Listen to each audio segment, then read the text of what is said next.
여호와께로 돌아가자라는 제목으로 우리가 말씀을 한번 생각해 보겠습니다.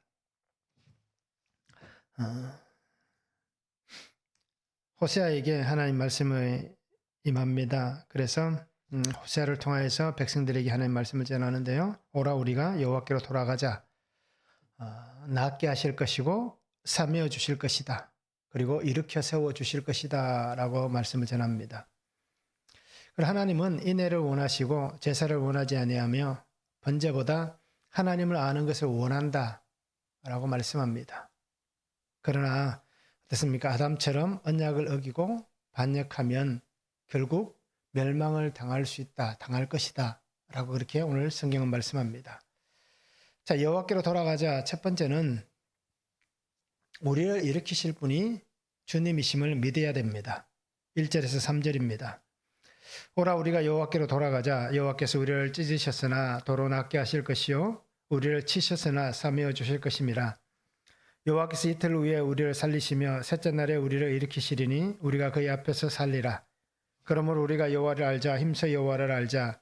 그의 나타나시면 새벽빛같이 어김없나니 비와 같이 땅을 적시는 늦은 비와 같이 우리에게 임하시느니라 라고 말씀합니다. 여호와께 돌아가자라고 그렇게 말씀을 전합니다. 찢으셨지만 도로 낫게 하실 것이다. 우리를 치셨지만 우리를 사메어 주실 것이다 라고 얘기를 합니다. 그래서 호세아는 백성들에게 너희가 지금 처해 있는 그 삶의 자리에서 돌아서서 하나님께로 다시 나아가자. 지금 살고 있는 자리가 죄악의 자리이기 때문에 그 죄악의 자리에서 돌아서자. 그래서 하나님께 나아가자, 하나님께 돌아가자라고 얘기를 합니다. 자, 우리를 살리시고 건지시는 이는 하나님이시다라는 겁니다. 아시리아란 나라가 강성합니다. 아수르가. 그래서 실질적으로 북이스라엘이 어떻습니까? 북이스라엘을 아시리아에 그렇게 조공을 보내고 또 그 영향력 아래에 있습니다.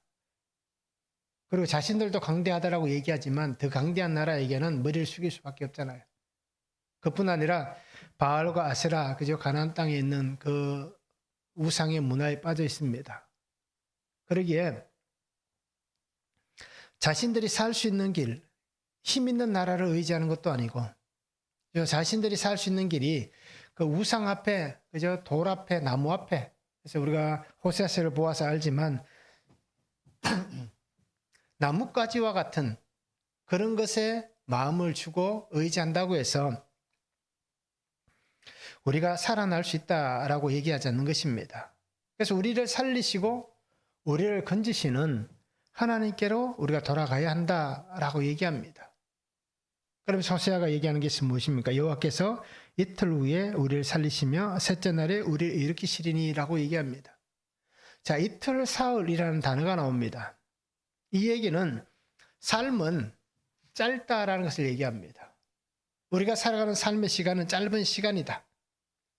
또 다른 의미로는 우리가 겪고 있는 어떤 그런 힘든 고통, 고난들, 아픔들 이런 것들은 그 시간이 어떻습니까? 잠깐의 시간이다라는 겁니다. 그러니까 우리의 인생도 짧고 우리가 겪고 있는 이 고난의 시간도 짧을 것이다.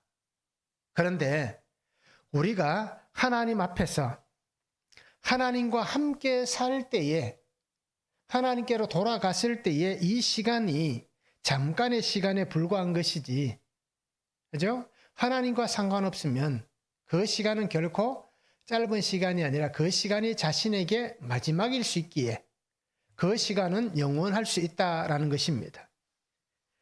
그러기에 우리를 다시 살리시는 하나님 앞에 돌아가야 한다는 겁니다.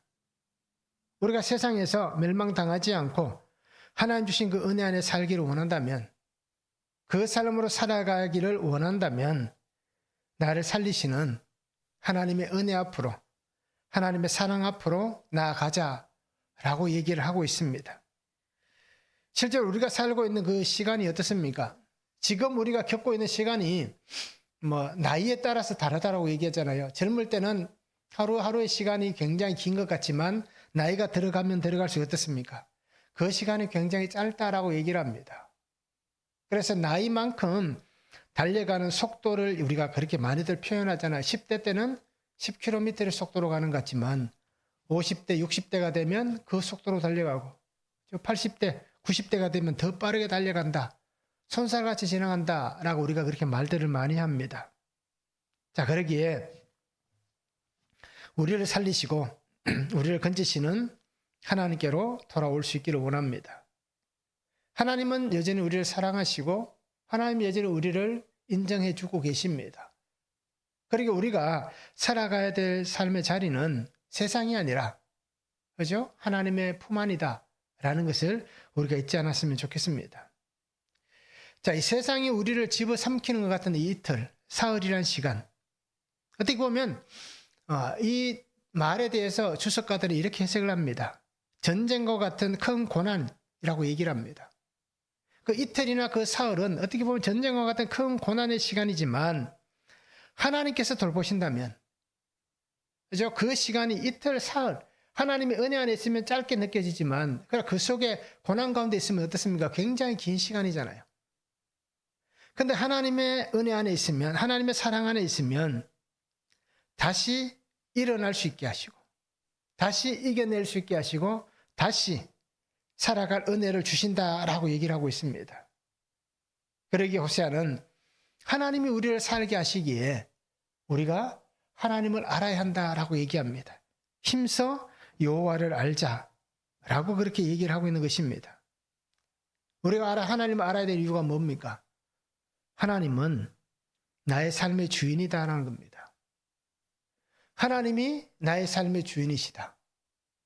하나님이 나의 주인이다 라는 것을 우리가 분명히 깨달아야 하는 것입니다.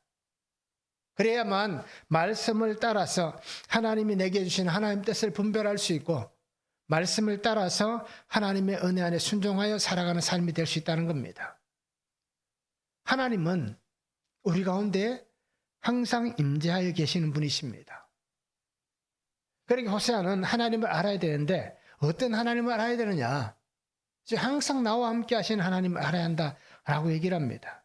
그래서 그에 나타나시면 새벽빛같이 어김없나니 비와 같이 땅을 적시는 늦은 비와 같이 우리에게 임하시리라 라고 말씀합니다.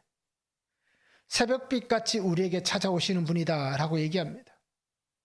그리고 해마다 쏟아지는 가을빛처럼 땅을 적시는 봄빛처럼 우리에게 오시는 분이시다 라고 그렇게 말씀을 전하고 있습니다. 결국 이 말은 어떤 얘기입니까? 사시사철 어느 한순간도 하나님이 우리와 함께 하시지 않는 시간은 없다라는 얘기입니다. 그러기에 백성들이 살아가는 그 시간 속에서 여러분이 하나님과 함께 사는 그런 삶이 되어야 된다.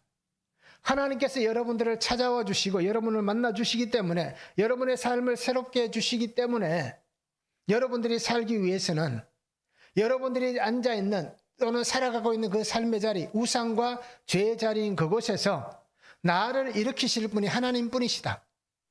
나를 다시 살게 하시는 분이 하나님이시다. 오직 하나님뿐이시다라는 이 믿음을 가지고 하나님 앞에 나아가자 라고 그렇게 얘기를 하고 있는 것입니다. 민수기 23장 19절에 이렇게 말씀합니다. 하나님은 사람이 아니시니 거짓말을 하지 않으시고 인생이 아니시니 후회가 없으시도다. 어찌 그 말씀하신 바를 행하지 않으시며 하신 말씀을 실행하지 않으시랴라고 말씀합니다. 하나님은 거짓말을 하지 않는다라고 얘기잖아요. 또 하나님은 후회가 없다라고 말씀합니다. 하나님은 그 말씀하신 것을 행하지 않는 것이 없다라고 얘기를 하고 있습니다. 그러기에 하나님이 나를 향하여서 말씀하시는 그 말씀 안에서 나를 일으키시기를 원하신다면 우리가 하나님께로 돌아가야 하는 것입니다. 나를 새롭게 하시는 하나님을 믿고 그 말씀 안에 순종함으로 하나님 앞에 나아갈 수 있는 그런 삶이 되어야 합니다. 그리고 오늘 우리 성도님들이 하나님께 돌아가기 위해서 이제 하나님 앞에 나를 바르게 하기 위해서 말씀 안에 말씀대로 말씀으로 살아가는 삶이 되시기 바랍니다. 말씀이 나를 살게 한다라는 것을 우리가 잊지 않는 그러한 믿음이 되면 좋겠습니다. 한번 적용해 보시기 바랍니다. 내가 돌이켜 돌아가야 할 자리는 어디입니까? 내가 있는 이곳에서 내가 돌이켜서 돌아가야 할 자리는 어디입니까? 그 자리로 인도하시는 분이 주님이신가라는 겁니다. 내가 돌이켜서 돌아가야 할 자리가 있는데, 그죠? 그 자리가 분명히 있을 거예요. 그런데 그 돌이킴으로 나를 인도하시는 분이 주님이신가라는 겁니다. 예수님이 나를 이끌어서 그곳으로 돌아가게 하는 것인지, 아니면, 그죠? 내가 원하는 삶을 따라서 내가 가고자 하는 곳으로 가고자 하는지 우리가 한번 적용해 보시면 좋겠습니다. 자, 나를 낫게 하시고 치유하시며 나를 일으키실 분이 주님이심을 믿습니까? 어떻습니까? 나를 치료하시고 나를 낫게 하시고 나를 다시 일으키실 분이 주님이시다 라는 이 믿음이 있는지 우리가 한번 적용해 보시면 좋겠습니다.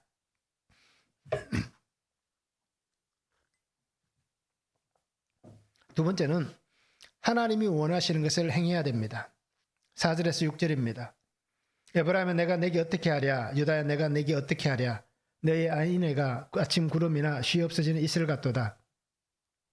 그러므로 내가 선지자들로 그들을 치고 내 입의 말로 그들을 죽였노니 내 심판은 빛처럼 나오느니라. 나는 인애를 원하고 제사를 원하지 아니하며 번제보다 하나님을 아는 것을 원하노라 말씀합니다. 자, 하나님은 변함없는 사랑으로 그들을 사랑하고 있음을 말씀합니다. 여전히 사랑하신다라고 말씀하고 있습니다. 하나님께서 하나님의 사랑이 변화가 일어나는 것이 아닙니다. 하나님이 사랑하는 그 마음이 바뀌는 게 아닙니다. 백성들의 마음과 삶이 변화되고 변질되는 것입니다. 이것을 다르게 얘기하면 나를 향한 하나님의 사랑은 변함이 없습니다. 그런데 내가 하나님을 향한 사랑하는 마음들이 변질된다라는 겁니다. 하나님께서 나를 향해서 베푸시는 그 사랑과 인애, 그 마음은 여전하신데 내가 하나님을 향하여 있는 마음이 변질되어져 가고 있다라는 것입니다.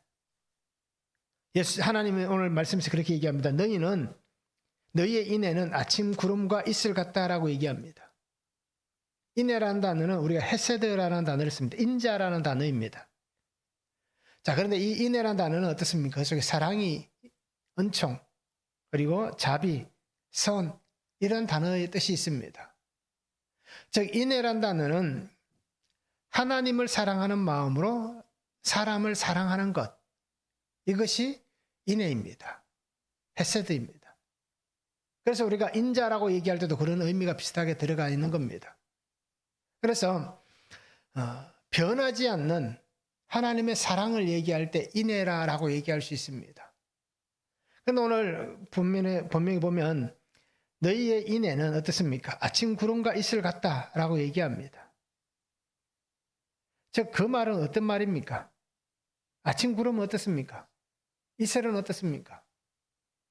빨리 사라지는 것들이잖아요. 오랫동안 그 구름이 이슬이 덮여 있지 않습니다. 짧은 시간 동안 드리워져 있다가 순식간에 사라지는 것들입니다. 결국 호세아를 통하여 하시는 말씀은 무엇입니까? 나를 사랑하는 너희의 마음은 변덕이 심하다라는 겁니다. 그죠? 나를 향하여 너희가 가지고 있는 그 마음은 변덕쟁이와 같다라는 얘기입니다. 늘 수시로 변하는, 어떻게 보면 덧없는 것이다 라고 표현하고 있습니다. 그러기에 내가 원하는 것은 제사나 번제를 드리는 것을 원하는 것이 아니다 라고 얘기를 하고 있습니다. 제사 한번 드린다고 해서, 번제 한번 한다고 해서, 오늘 우리 표현으로 하면 예배 시간에 한번 예배 빠지지 않고 예배 드린다고 해서, 그죠? 하나님을 향한 내 마음이 여전하다라고 얘기할 수는 없잖아요. 우리 마음이, 그죠? 늘 변덕이 있고, 그죠? 덧없는, 수시로 변하는 그런 마음을 우리가 가지고 하나님 앞에 살아가고 있다라는 얘기입니다. 이사야 1장 11절에 보면 여호와께서 말씀하시되 너희의 무수한 재물이 내게 무엇이 유익하뇨? 나는 순양의 번제와 살찐 짐승의 기름에 배불렀고 나는 수송아지나 어린 양이나 순염소의 피를 기뻐하지 아니하노라. 그래서 하나님께서 제사 드리는 그 백성들의 그 번제, 그 제사들을 기뻐하지 않는다라고 얘기하는 거예요. 우리 표현은 마찬가지잖아요. 너희가 드리는 예배를 나는 기뻐하지 않는다는 얘기예요. 왜 그렇습니까? 우리에게는 인애가 없기 때문입니다. 하나님을 사랑하는 마음이 없기 때문이다라는 겁니다. 또 그 사랑을 가지고 형제를 사랑하는 사랑이 없다라는 것입니다. 그러기에 하나님은 분명히 얘기하는 겁니다. 번제를 드리는 것, 제물로 하나님 앞에 드리는 것보다 하나님을 사랑하는 마음이 더 중요하다는 겁니다. 하나님을 기쁘시게 하는 것이 더 중요하다는 것입니다. 그래서 하나님께서 원하시는 것이 무엇인가? 하나님의 원하심을 따라 살아가는 삶이 되라고 얘기를 하고 있는 것입니다. 하나님의 백성들이 하나님을 사랑하고 그 백성들이 서로 그 사랑 안에 사랑하는 것, 어떻게 보면 당연할 수 있는 거예요. 그런데 당연한 것을 당연하다라고 여기지 못하는 겁니다. 우리도 마찬가지잖아요. 예수 안에서 우리가 믿음으로 살면서 사랑하라고 말씀하신 예수님의 명령대로 사랑하는 것이 당연한 거예요. 그런데 어떻습니까? 그 당연함을 우리는 지키지 못하잖아요. 사랑하는 마음보다 미워하고 시기하고 질투하는 마음들이 더 크잖아요. 그리고 오늘 이 말씀을 잘 보시기 바랍니다. 하나님의 백성들이 하나님을 사랑하고 백성들이 서로 사랑하는 것, 어떻게 보면 당연한 거예요. 이것이 하나님의 말씀을 준행하는 것입니다. 그 말씀대로 살아가는 것이 하나님께서 원하시는 것이에요. 그러나 그것을 하지 못하니까 하나님께서 오늘 말씀하는 겁니다. 뒤에 보면 7절부터 나오는 말씀들이 거기에 적용될 거예요. 오늘날 수많은 사람들이 하나님의 원하심은 무엇인가 라고 생각을 합니다. 저도 마찬가지고 우리 성도님들도 마찬가지일 겁니다. 하나님께서 과연 내게 무엇을 원하시는가? 내가 어떻게 해야 될까? 라는 물음을 늘 가지고 있습니다. 어떻게 사는 것이 정말 하나님을 기쁘시게 하며 살아가는 삶인가? 하나님이 기뻐하시는 삶을 어떻게 살까? 라는 것에 대해서 우리는 늘 고민을 하고 있습니다. 그런데 어떻습니까? 고민하는 것과 살아가는 것은 다른, 결국 성경에 나오는 표현들을 보면 어떻습니까? 말과 행동이 다른 그러한 삶을 우리가 살아가고 있다는 겁니다. 어떻게 보면 하나님을 향한 신앙보다는 내가 살고 있는 삶의 무게를 더 두고 있기 때문입니다. 그래서 우리가 하나님께서 기뻐하시는 삶, 하나님이 원하시는 삶보다는 내가 살아가는데 좀 더 유익하고, 그죠? 내가 살아가는데 좀 더 편안하고, 내가 살아가는데 저 사람들보다는 조금 더 여유롭고 넉넉한 그런 것을 위해서 우리는 항상 어떻습니까? 어디 뭐 좋은 게 없나라고 기웃거리며 살잖아요. 이곳에 기웃거리고 저곳에 기웃거리면서 여기 뭐 다른 게 없나? 여기 좀 더 괜찮은 게 없나? 라는 그 마음을 가지고 우리가 살아가고 있지는 않습니까? 그래서 어떻게 합니까? 뭐 투자도 많이 하시잖아요. 주식도 하기도 하고 부동산에 투자하기도 하고, 또는 어떻습니까? 뭐 고리업을 하시는 분들도 혹시 있을 거예요. 그죠? 빌려주고 이익을 취하고. 자, 우리는 그렇게 살아가고 있습니다. 정말 그런 삶이 하나님을 기쁘시게 하는 삶인가? 하나님이 원하시는 삶인가? 라는 것입니다. 그러나 우리는 다 알아요. 그것은 아니다. 라는 것을 다 알고 있습니다. 그런데도 아닌 것을 알면서도 우리는 그것에서 발을 빼지 못하고 여전히 그 속에서 헤매고 있다라는 것입니다. 나에게 원하시는 아버지의 마음은 무엇입니까? 나를 사랑하시는 하나님의 사랑, 그 사랑은 무엇입니까? 그 사랑을 내가 압니다. 나도 그 사랑을 받고 있습니다.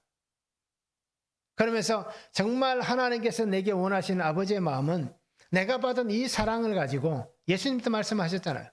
그 사랑을 가지고 이제는 어떻습니까? 내가 섬기고 사랑하고 희생하고 수고하는 그 삶을 살아가는 것입니다. 사도 요한은 그렇게 표현하잖아요. 우리가 친구를 위해서 죽는 것이 그저 가장 고귀한 사랑이다라고 얘기하잖아요. 그리고 오늘 우리도 정말 하나님께서 내게 원하시는 이 삶의 길을 우리가 말씀 안에서 믿음 안에서 잘 걸어갔으면 좋겠습니다.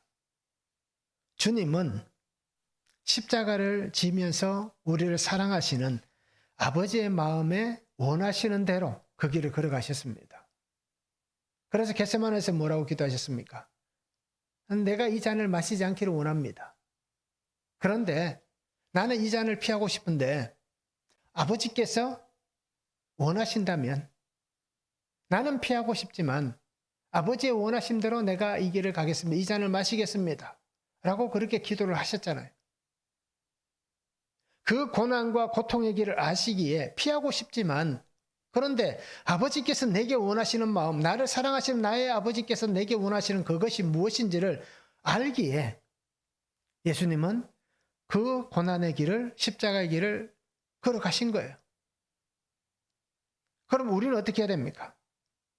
우리도 아버지의 말씀대로 산다, 하나님의 말씀대로 산다라고 고백을 한다면 내가 사랑해야 되고 섬겨야 되고 희생해야 되고 수고해야 된다는 겁니다. 이것은 싫고 그죠? 나중에 얻을 열매, 상만 좋다고 얘기한다면 과연 그 사람의 신앙과 삶을 온전하다, 올바르다라고 얘기할 수 있겠는가라는 것입니다. 그리고 오늘 우리는 내가 원하는 것이 아니라 주님께서 나를 향하신 원하심을 따라 그죠? 그 은혜 안에 살아가는 삶이 되기를 원합니다. 한번 적용해 보시기 바랍니다. 말씀을 묵상해도 적용하지 않아서 아침 구름이나 이슬처럼 날마다 사라지는 믿음은 아닙니까? 어떻습니까? 성경책을 읽을 때는 또 교회 와서 예배 드릴 때는 기도할 때는 믿음이 굉장히 강한 것 같은데 믿음이 있는 것 같은데 이제 또 돌아서서 나가서 살다 보니까 이제 금방 믿음이 사라져 버리는 혹시 그런 게 아닌가라는 겁니다. 그래서 말씀을 묵상하는데 적용을 하지 않아서 구체적인 적용이 돼야 되는데 큐티하는 이유는 구체적인 적용인데 적용이 되지 않아서 혹시라도 내가 그죠? 나의 믿음이 사라지는 믿음은 아닌가? 그래 한번 적용해 보시면 좋겠습니다. 내가 원하는 것, 내 마음에 좋은 것을 구합니까? 아니면 하나님의 원하심을 구하며 살고 있습니까? 기복적인 신앙입니까? 팔복적인 신앙입니까? 한번 적용해 보시기 바랍니다.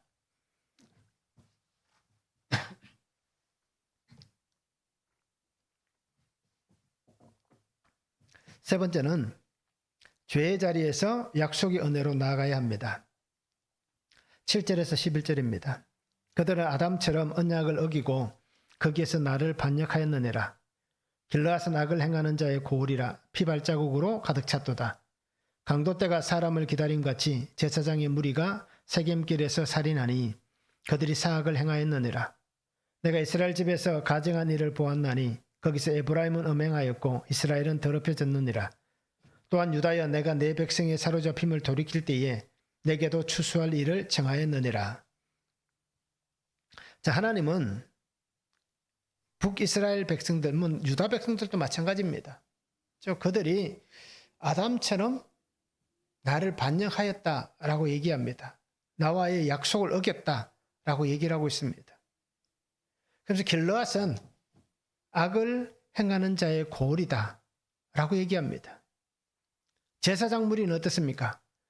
세겜으로 가는 사람들을 살인하는 사람들이다라고 얘기를 합니다. 에브라임은 음행하고 이스라엘은 더럽혀졌다라고 얘기를 하고 있습니다. 자, 하나님께서 부르신 민족이잖아요. 하나님이 택한 민족이었습니다. 하나님의 백성으로 특별히 제사장의 나라로 세우셨습니다. 하나님의 부르심을 받았습니다. 그러기에 그들의 삶의 직분은 무엇입니까? 제사장 나라로서 하나님의 택한 민족으로서 자신들도 살아야 되지만 하나님을 알지 못하는 이웃 백성들, 이웃 사람들, 그들을 살리고 하나님의 은혜 안에 함께 세워가는 것이 오늘 이스라엘 민족이 택함받은 민족으로서 해야 될 직분이었습니다. 그런데 그들은 어떻습니까? 죽이고 빼앗고 훔치고 속이고 온갖 범죄를 저지르며 사는 삶이 되었습니다. 어떻게 보면 삶의 모습대로 하나님의 심판을 피할 수 없는 겁니다. 내가 이렇게 사니 이런 심판을 받는 겁니다. 아니면 내가 지금 어떤 삶의 결론이나 어떤 삶의 어떤 일들이 있다면 이 일이 왜 일어났는가를 생각해 보면 내가 지금 당하는 이 일을 당할 수밖에 없는 그 삶을 내가 살아왔다라는 얘기입니다. 이것은 부정할 수가 없는 겁니다. 북이스라엘이 지금 그죠? BC 700년대경 그죠? 이때에 이렇게 하나님의 심판의 메시지를 듣는 것, 그것은 이전부터 그렇게 삶을 살아왔기 때문에 지금 이 심판의 메시지가 들려지는 거예요. 결국 어떻습니까? 자신의 삶의 모습대로 심판을 피할 수 없다라는 겁니다. 하나님께서 주신 은혜 안에 사는 삶이 되어야 되는데 그 삶을 살지 못했다는 겁니다. 나라가 분리될 때는 어땠습니까? 북이스라엘과 남유다가 나누어질 때는 어떻게 보면 하나님께서 그죠? 솔로몬 때에 일어났던 그 악함을 통해서 하나님이 나라를 가르신 거잖아요. 그래서 하나님께서는 북이스라엘 땅도 하나님의 사람에게 맡겼습니다. 여로보암에게 맡긴 거예요. 그런데 어떻습니까? 그가 변질됐죠. 우리가 앞에서 말씀을 다루었듯이 그는 변질된 겁니다. 결국 그 죄로 인해서 여로보암의 길로 행하는 그 죄로 인해서 어떻습니까? 가나안의 우상에 빠졌잖아요. 심지어는 송아지 우상을 만들어 놓고 단과 실로에 새겨놓고 어떻게 얘기합니까? 이것이 우리를 애굽에서 인도해낸 하나님이다 라고 얘기하잖아요. 그렇게 그 악함들, 음행하는 것들, 몸을 더럽히고 음란하게 살아온 이 삶, 결국 그 삶에 대한 심판이 일어나는 겁니다. 오늘 이 호세아가 말하는 것들 7절부터 잘 보시기 바랍니다. 그들이 저지른 악이 어떤 것인가? 자, 도피성에 대해서 얘기하는 겁니다. 길르앗은 도피성입니다. 이스라엘의 6개의 도피성 중에 하나입니다. 도피성의 역할은 뭡니까? 사람을 살리는 거잖아요. 혹시라도 실수로 어떤 큰 일을 저질렀다면, 일어났다면 그 일로 인해서 이 사람이 부당한 생명의 위협을 당하지 않도록 하기 위해서 하나님께서 동편과 서편에 6곳의 이 도피성을 제정해 주신 거예요. 그런데 어떻게 됩니까? 오늘 성경에 나오듯이 길르앗은 악을 행하는 자의 고을이다. 피발자국으로 가득 찼다라고 얘기합니다. 하나님께서 구별하신 장소였는데 피가 가득한 환경이 되어버렸다는 겁니다.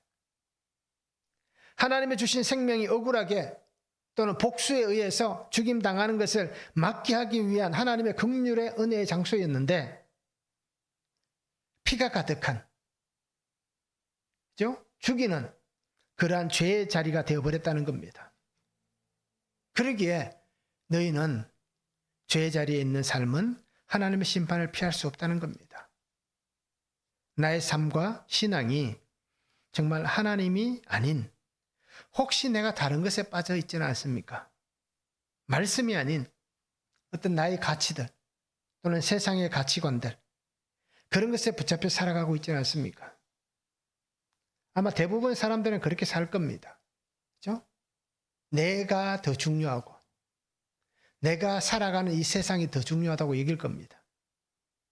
그러면서 어떻게 삽니까? 하나님과 상관없이 살아가는 겁니다.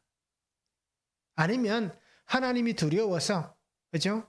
발을 빼지도 못하고 양쪽 다리를 걸치고 이쪽 저쪽 왔다 갔다 하면서 그렇게 살아갈 거예요. 자신을 더럽히고 자신의 음행이 있는 결국 이스라엘과 같은 그러한 존재로 우리는 살아가고 있다는 겁니다. 그렇다면 어떻습니까? 우리도 결국 죄로 인해서 나의 죄로 인해서 죽을 인생이 될 뿐입니다. 내가 내 죄로 죽게 되는 겁니다. 그리고 오늘 성도님들이 오늘 호세아를 통해서 하나님 말씀하시는 같이 죄의 자리에서 떠나시기 바랍니다. 약속의 은혜 앞으로 나아가시기 바랍니다. 죄의 자리를 떠나야 살 수가 있습니다. 죄를 떠나야 살아나게 되는 것입니다. 그리고 우리는 하나님의 사랑과 긍휼의 은혜 안에 살아가시기 바랍니다. 그래서 우리가 멸망의 때를 만나는 것이 아니라 정말 하나님 안에서 영원한 생명으로 살아가는 삶이 되면 좋겠습니다. 이틀이나 사흘 후에 일으키시리라. 다시 살리시리라. 그의 앞에서 살리라 라고 말씀한 그 2절의 말씀같이 우리가 정말 하나님 앞에서 영원한 삶의 은혜를 누리고 하나님의 사랑과 긍휼을 입는 그런 복된 삶이 되면 참 좋겠습니다. 한번 적용해 보시기 바랍니다. 하나님 앞에서 내가 언약을 어기고 그죠? 반역한 죄는 무엇입니까? 나는 정말 말씀을 어기면서 죄를 짓고 있는데 과연 어떤 죄를 짓고 있습니까? 한번 적용해 보시기 바랍니다. 나는 깨끗한가 더러운가? 나는 어떻게 살고 있습니까? 어떻게 사는 삶이 되고 있습니까? 깨끗한 삶을 살았습니까? 더러운 삶을 살았습니까? 그럼 앞으로는 깨끗하게 살겠습니까? 더럽게 살겠습니까? 어떻게 사는 삶이 되게 될 것인지 우리가 적용해 보시면 좋겠습니다. 나를 회복하시며 그죠? 사랑의 자녀로 회복하시는 하나님의 은혜 앞으로, 하나님의 사랑 앞으로, 하나님의 인애 앞으로 돌아갈 수 있는 성도들이 되면 좋겠습니다. 말이 아닌 행함으로, 믿음의 행함을 통하여서 하나님께서 기뻐하시는 그 삶을 우리가 말씀 안에서 믿음으로 아름답게 살아갈 수 있는 삶이 되기를 주님의 이름으로 축원합니다.